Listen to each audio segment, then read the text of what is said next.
Hello, welcome once again from the shed in Belfast where I come and tell my stories. It's Eamonn Keenan, and it's great to be telling more stories for the World Storytelling Cafe. So I hope you enjoy them. I'm going to tell a few stories, and the first couple certainly are for children, but sure, we're all children no matter what age we are. But this is one of my favourite stories. It's a story about a leprechaun and a storyteller. Great combination. What more could you want in a story? So here we go. Kieran O'Kelly was a famous storyteller in the south and the west of Ireland. He travelled around, and he would take all day if necessary to find a place where he'd be taken in and welcomed, for he was well known. And he would go to a house where there was a ceilidh on, you see, and there were lots of ceilidhs in those days. This was way before the time of television and internet and all that sort of rubbish. Well, anyway, yeah, he'd walk all day to get to a ceilidh, and if you went into that ceilidh house, you would see him sitting by the fire, telling tales into the night. And the children would be up, and they could stay up late, as long as the parents were with them, and the grandparents. Well, Kieran was always given a warm welcome. He would be given food, and he would be given a bed for the night. But times were tough, and people were poor, so he very, very rarely was ever given any money. So his pockets were empty. And because he was walking around so much, well, his shoes wore out. There was one day in the summer, and his shoes were very, very thin, and his feet were sore. But he saw a lovely wee stream, and he went over to the stream, and he took off his boots, and he put his feet into the stream. Oh, the cold water just eased the pain, and the sun was shining, and it was such a beautiful day. He was a happy man. But then he heard the sound of a leprechaun. Now, in case you haven't heard me tell about leprechauns before, the sound of a leprechaun is this. For leprechauns make shoes. They call them brogues, and they are the best of shoes. But more about that in a moment. Kieran turned round, and sure enough, there on the other side of the field was a leprechaun, making a pair of shoes, sitting on a wee stool with his wee hammer and his wee hat and his wee waistcoat. And no sooner had Kieran saw the leprechaun saw Kieran, and he looked at him and he smiled, such a big smile. "Kieran O'Kelly, how are you? It's great to see you. Oh, you bring so much joy and happiness to the people, especially out here in the country. Oh, your stories, oh, they're wonderful stories. I wish I could tell a story like you tell a story. You tell great stories, and everybody loves your company. But Kieran, here, I see you've got your boots off, and is everything all right?" And Kieran said, "Well, I have to tell you this. I don't have any money. Although I live a happy life on the road, travelling from place to place and telling stories, but I don't have any money, so I can never get a good pair of shoes. And because I walk about so much, my shoes always wear out." And the leprechaun came over, and he lifted up the shoes, and he looked at them, and he says, "Oh, they're as thin as rice paper. Look, listen, we can't have this. I'm making a pair of shoes, a pair of beautiful brogues for the king of the fairies. But I'm going to give them to you, because you go around and you never ask for anything, and people just love your company. You've got a good heart." Well, Kieran looked at the shoes and scratched his head and, well, they're awfully small. Oh, don't worry about that, said the leprechaun. Don't you worry about that. These are magical shoes. And although they look small, and that's how big they were, although they look small, they will fit your feet. Try them on. And sure enough, as soon as Kieran lifted up the wee shoe and started to put it on his feet, magically it grew bigger and bigger, and oh, his foot fitted so well into that pair of shoes, he could not believe it. And he put the other one on, and as soon as he did that, he felt he could run and dance and jump up in the air from there to Tipperary. Oh, he was so happy. He said, thank you so much. I don't know how I can ever thank you. Oh, don't you worry about that. You never ask for anything, but you always give. But there's one thing, these are magical shoes, so whatever you do not tell anyone about where they came from. Oh no, I won't do that. No, said Kieran. So the leprechaun bid him farewell, and Kieran bid the leprechaun farewell, and the two of them went their ways. Well, after that, things got so much better for Kieran. His feet never got sore, and he felt so young again. He really felt he could dance from place to place, and now he was known whenever he went to a ceilidh house. He was known not just for being a great storyteller, but for also being able to dance like nobody else. Oh my heavens, he was so welcomed everywhere, and he brought such joy to people. This went on for a couple of years, and one day, Kieran, it was such a warm day, Kieran decided, I'm going to have to sit down for a while. And he found a wee bench, and he took out a pipe, and he was smoking the pipe, and he was looking at his shoes. And then this man came along in a very, very fancy, very well-bred horse, and looked at Kieran and said, hello sir, how are you? And Kieran said, I'm very well, very well. And the man said, I don't mean to be impertinent, but you're a man of the road, and could I ask you how you were ever able to afford a pair of beautiful shoes, the likes of which I've never seen, on your feet? Kieran, without thinking, said, oh, you won't believe this. These shoes were meant for the king of the fairies. They were made by a leprechaun and given to me. Oh no. Kieran knew what he'd done. Well, the man on the horse said, thank you very much, it's been lovely talking to you, bye now, and off he went. Then Kieran looked down at his feet, and the shoes were gone. Kieran had to walk barefoot to the nearest town, and he managed to get an old pair of shoes for a few pennies. They weren't comfortable and they didn't fit right. And after that, for many, many months, whenever Kieran walked around telling his stories, his feet were always sore, and they'd lost that lightness, that magic. And so the stories he told were never joyful stories, and he sort of lost interest in telling stories, and he never danced, and people worried about him, for they knew that there was something wrong, but they didn't know what. But again, things happen, things change. And Kieran was walking down the road one day, and he remembered where this place was. This was the very place that he had met the leprechaun who gave him those beautiful shoes. And he sat down by the stream, and he put his feet into the water, and then he heard the sound again. Kieran turned round and looked, and there was the leprechaun, and the leprechaun gave him his usual welcome.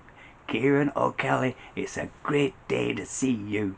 Oh, I'm so happy to see you. Every time I see you, you make me smile. You tell such wonderful stuff. Oh, Kieran, what's the matter? Or the leprechaun could see the sadness in Kieran's eyes and could see that his demeanour was very, very sad. Kieran told him what had happened, how by mistake he told that stranger about where he got those beautiful shoes. Oh, that was a big mistake, said the leprechaun. Oh, it was indeed a terrible mistake. And the leprechaun said, but hold on a minute. You're a kind and a good man. You're a good-hearted man. And I feel sorry for you. Everyone's entitled to make a mistake. And you bring joy with your telling. Now, said the leprechaun, I travel the roads, going to all the fairy raths and fairy castles and fairy places. And I always make shoes. But I have never a story to tell. Could you ever tell me a story that I could learn about the ancient days? And Kieran said, I'd love to tell. Sure, I've got a load of stories I could tell you about the old days, the ancient days. Oh, one of my favourites, he said, is the Dagda, and how the Dagda had his harp stolen from him. Now, that's a story for another day, but Kieran told the leprechaun the story. And he told it again, and he made sure that the leprechaun understood the story. And the leprechaun was delighted. The leprechaun said, to him, listen, Kieran, you've taught me a story, and I'll be able to share it on my travels. And in return, I'll give you another pair of shoes. And sure enough, the leprechaun handed over the shoes to Kieran, and he put them on. Oh, the light came to his eyes, and his voice felt like he could tell stories for days on end, and his feet felt so light he could jump up in the air and click his heels. And the two of them went their separate ways. Kieran with his new shoes, and the leprechaun with a new story. So I hope you enjoyed that. That's a great wee story I got from a book written by a lady called Barbara McCarthy over here in Ireland. And it's full of wee stories about leprechauns. Oh, they're great reading. So, time for a little break, I think.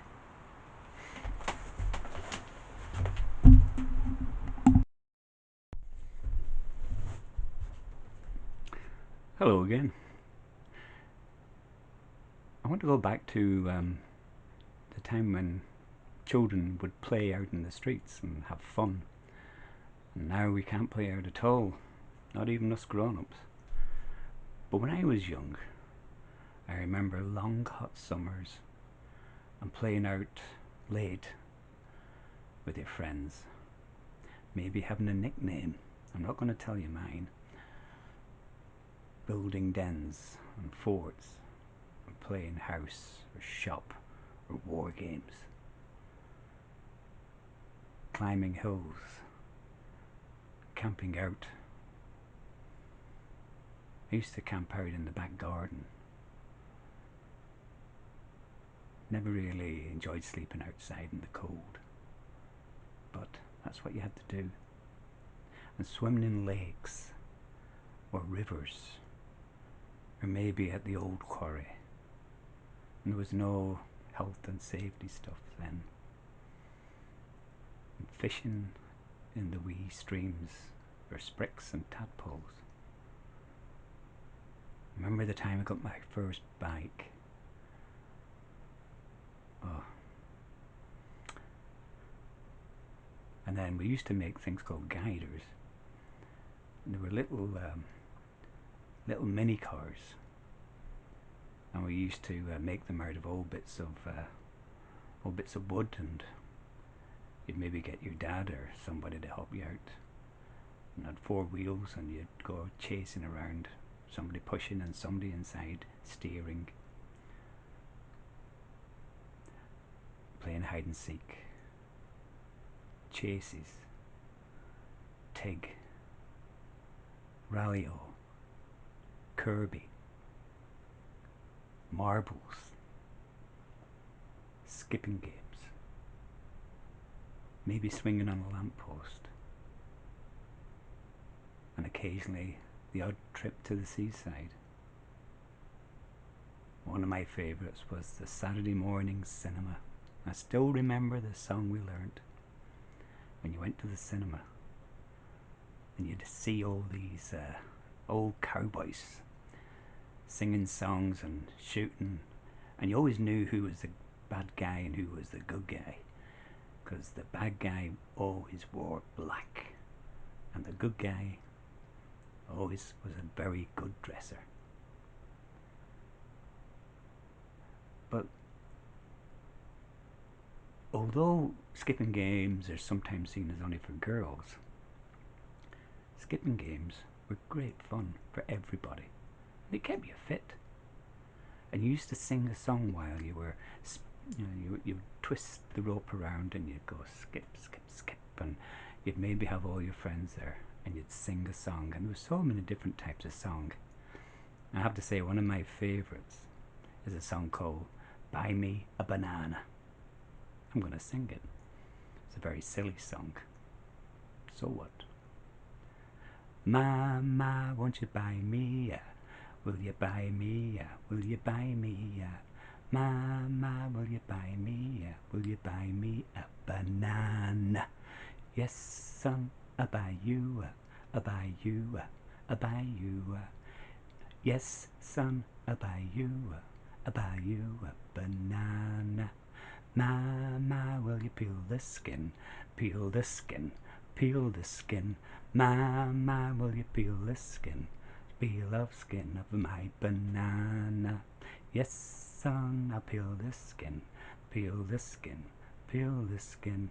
Yes, son, I'll peel the skin of your banana. Mama, would you like a bite, like a bite, like a bite? Mama, would you like a bite, would you like a bite of my banana? Yes, son, I'll take a bite, take a bite, take a bite. Yes, son, I'll take a bite of your banana. Mama, you're a greedy gut, a greedy gut, a greedy gut. Mama, you're a greedy gut, you've eaten my banana. I told you it was silly. So now, what sort of story should I tell you next? Ah yes, I love ghost stories. And there's one particular ghost story I think is lovely, in a very, very humorous way. Now, the family were sitting round the table one evening, and they were having dinner. So there was Mammy, and there was Daddy, and there was the big sister, and there was the wee baby. And the wee baby called out, "Mammy, Mammy, Mammy, can I have my apple juice?" And Mammy said, "Of course, love, of course you can have your apple juice." Now, big sister, would you look after your wee brother? Would you go and get your wee brother the apple juice? "Where's the apple juice?" said big sister. "It's in the cellar." "Okay, I suppose I have to go down the cellar." So she got up and she walked across the door, and she opened the door, and the door went "Arr!" and she went down the steps. It was very dark. She walked across the floor, and there was the cupboard where she knew the apple juice was, and she opened the cupboard door. And then there was a voice, and the voice said, "I am the ghost with one black eye." Well, big sister just went running across the floor, pat, pat, pat, pat, up the stairs, opened the door, looked at her Mammy and said, "Couldn't find the apple juice. Oh, but I have to go anyway because I have to do my homework. My homework's very important." And off she went.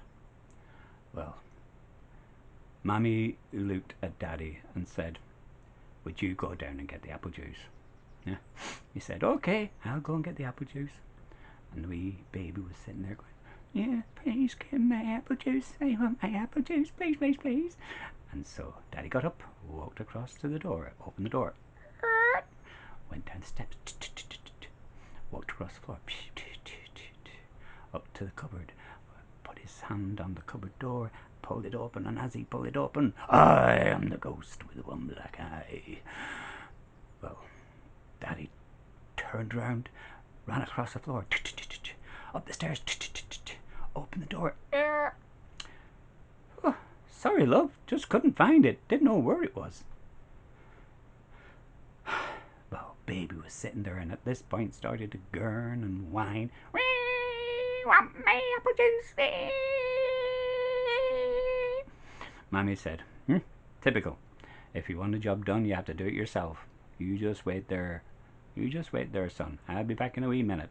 So Mammy got up, walked across to the door, opened the door, down the steps, into the dark cellar, walked across the floor, opened the cupboard door. Just as she was about to open the cupboard door, the voice came, "I am the ghost with one black eye." And Mammy went, "Ooh!" Went across the floor, up the stairs, opened the door, closed it behind her, looked at the baby, and the baby was getting so upset. And the Mammy said, "Would you not prefer a drink of milk, or a drink of water, or maybe some orange juice?" Well, the wee baby lost it totally. The wee baby went, "Me, want my apple juice." And then the baby got out of his chair and got down on the ground and walked across over to the door, pulling up his nappy as he went along, opened the door, went down the stairs, walked across the floor, went up to the cupboard where the apple juice was, and he pulled at the cupboard door, and the voice came of the ghost, "I am the ghost with one black eye." And the baby turned round and said, "If I don't get my apple juice, you'll have two black eyes, so there." The ghost disappeared and was never ever seen or heard of again. Thank you very much. Great baby, eh? Now then.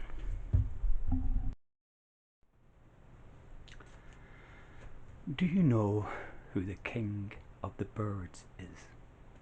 I do, and I'll tell you about it.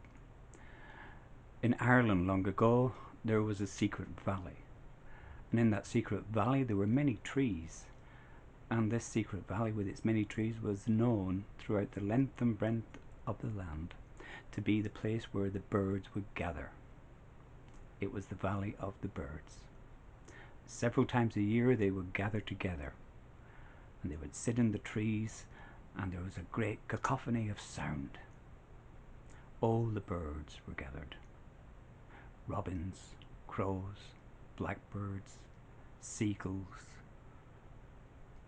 the fierce eagle, and the tiny wren, the magpie and the owls. They were all there. Now, at this particular gathering, the eagle called for attention. He spoke out loudly and with a great degree of arrogance. "I have spoken with the humans. I have followed them and I know their ways. They have a king, and we should have a king. Someone who's in charge, someone who knows how to rule. Like myself, of course." Well, the birds made a huge sound. They all started chittering and wittering and chirping and all the sort of sounds birds make. And it was decided that birds should be allowed to make their case for why they should be king. Well, the robin jumped up first, and this jaunty little chap, he jumped up and he said, "Well, you do know that I did a great favour for the Queen of the Fairies, and in return for this great favour she gave me my beautiful red waistcoat. I've been honoured by royalty. I should be the King of the Fairies." The little robin was not too far away, and the little robin tried to wave its wee wing and go, but nobody listened or heard him. And it was then that the crow spoke out. I follow humans. I know their ways. And besides, I have lovely black feathers.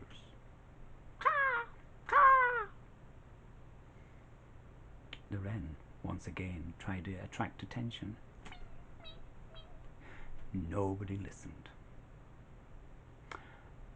Then the chicken spoke out. I live on farms. I know humans very, very well. I lay eggs for them, and indeed sacrifice. We sacrifice ourselves for the pleasure of the humans. I also have lovely multicolored feathers. I know humans, and so I should be the king. The wren tried again. Nobody saw, nobody heard. And the seagull spoke out. Well, I guide humans at sea, and I also show them where there are fish to be caught. They trust me, so I should be the king.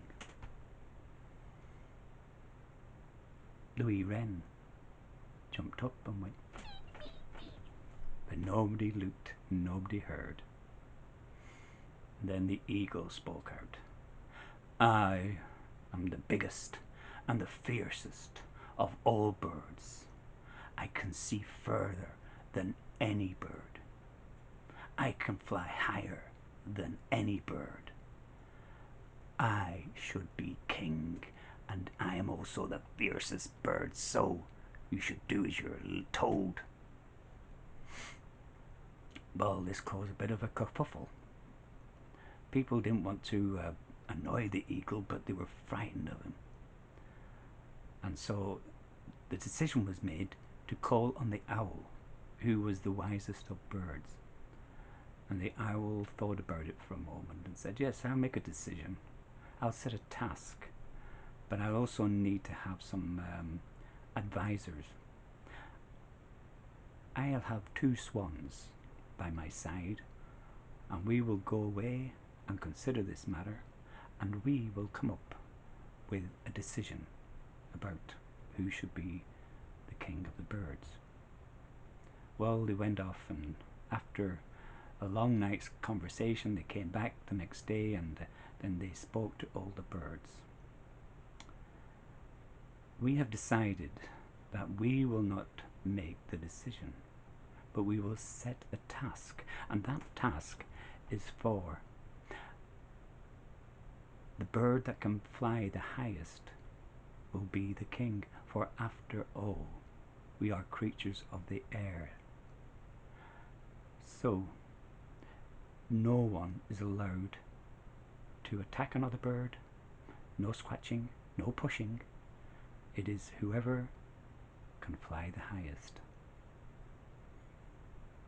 Well, the owl then said, is that clear? And everybody went, except the eagle. I have a question. And the owl said, yes, tell me, what is the question? Where is my crown? Well, a magpie spoke up and said, what do you mean, where's your crown? We haven't even done the competition yet. And besides, it isn't just about who's the strongest. It's about, if you're going to be a king, you have to be kind. You have to be wise. And you have to be understanding. And the eagle looked at the magpie and went, shut your face. So they all lined up to see who would fly the highest. And the owl looked around and couldn't see the wren. The owl had a small look about his eyes. Went, ooh, ooh. They all started to fly off. Well, the chickens didn't get very high, And then the robin sort of dropped out.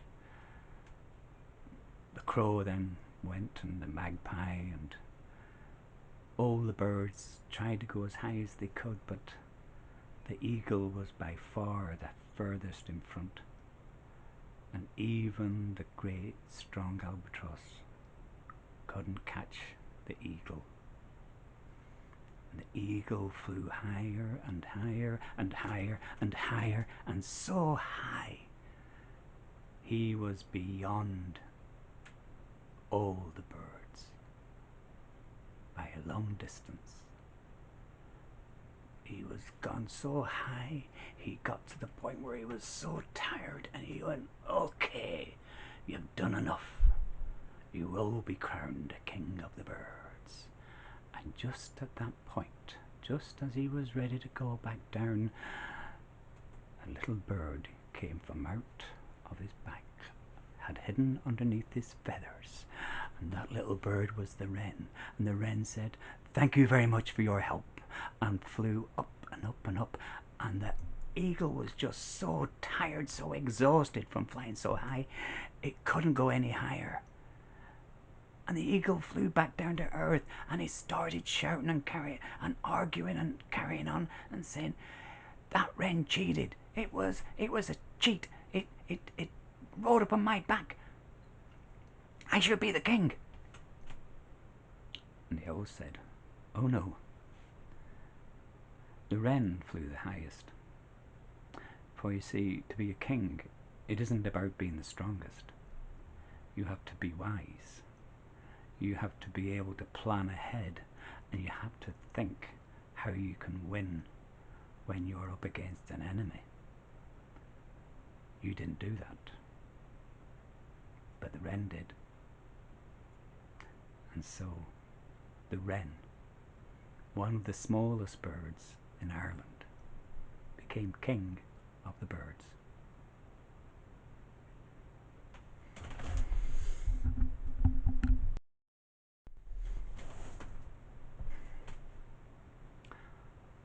I had to get a wee drink of water there, but I'm going to finish with one last story.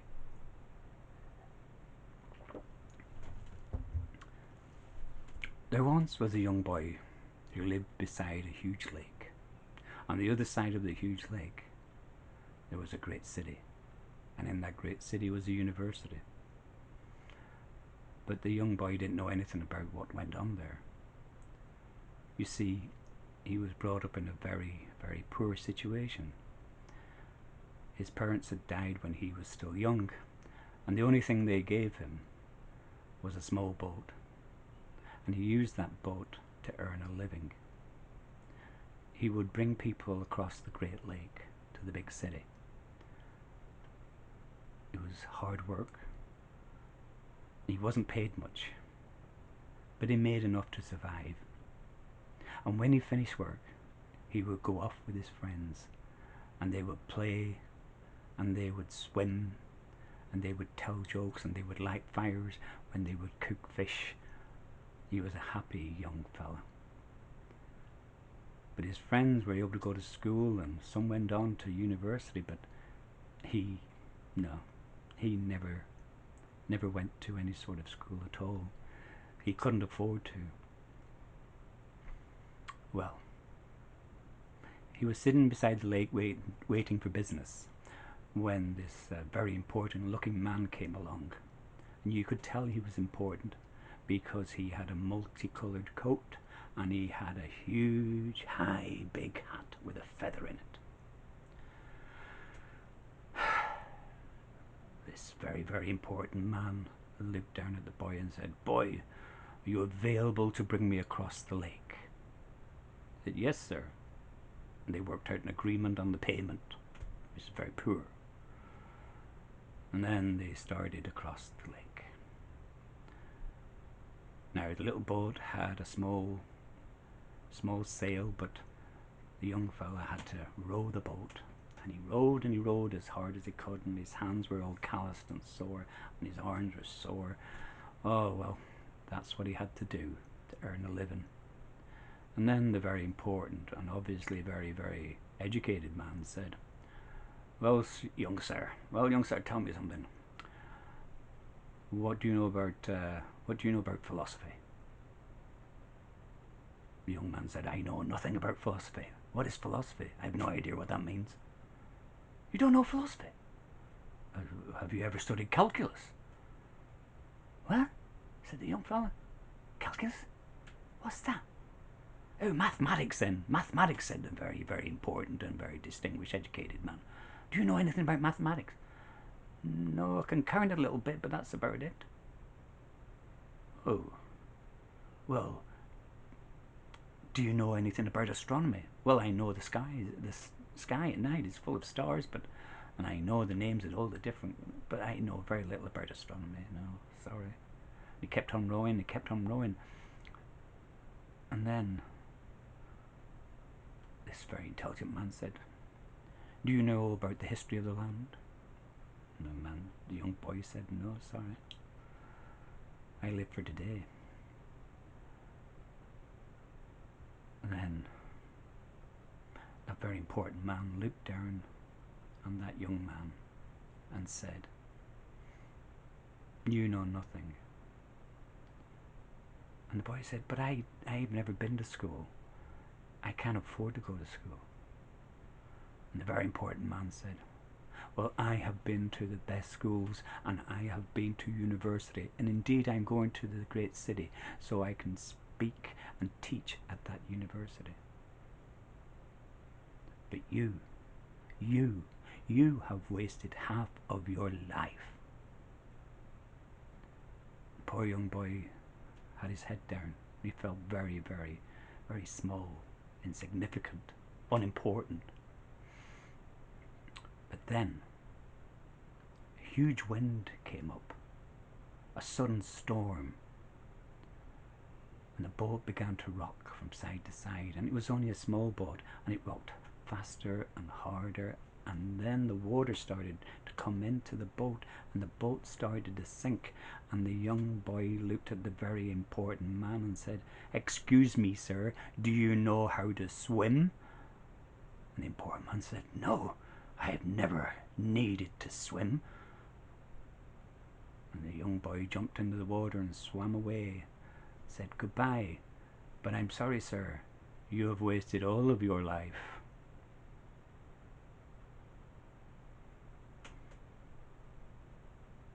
Don't ever let anybody put you down. We've all got our own gifts. So that's the end of my stories. Again, thank you so much for the World Storytelling Cafe for asking me to tell stories. And if you do feel that you'd like to make a small contribution, an odd penny or two would be very, very welcome. But keep on listening to stories, for there's great wisdom in stories. And we storytellers need to have an audience. Bye for now.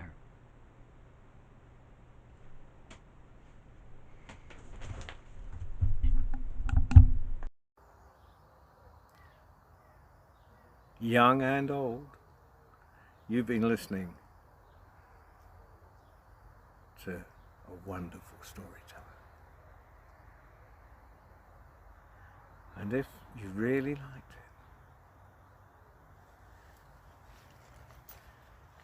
if you've got a little money, doesn't have to be a lot, a little goes a long, long way, as they say. And you can afford it. Just pop it into the storyteller's hat, because right now they're not earning at all, so whatever you've got, it will be appreciated.